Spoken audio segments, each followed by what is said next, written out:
It's a July morning on a beach in Europe, the last day of your holidays. You use your mobile phone to send a text message and then close your eyes.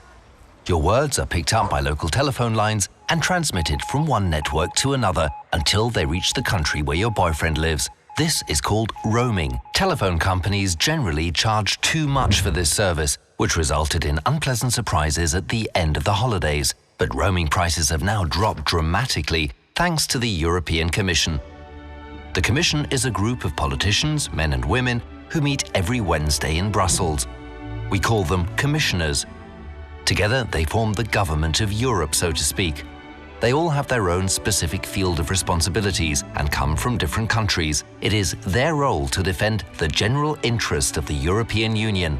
When they take their oaths, they swear not to accept instructions from their own government.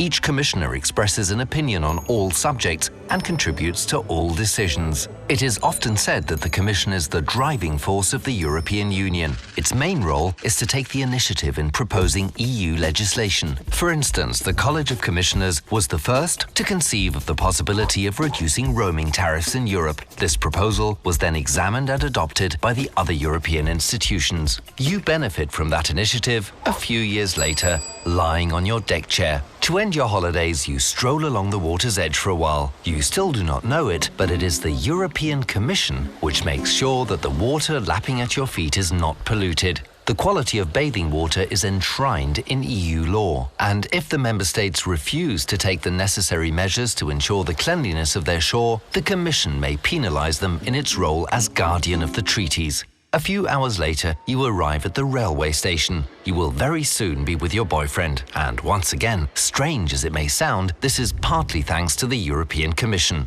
Its third major task is to manage the policies and budget of the EU. For example, assistance for the regions and their infrastructures. The Commission is responsible for organising the European financial support granted, for example, to airport, motorway and railway projects in Europe. Without it, the train taking you at 300 kilometers to your boyfriend would probably not yet have been built. Halfway through your journey, you go to the buffet car to drink an espresso, while you watch the sun blinking behind the line of trees.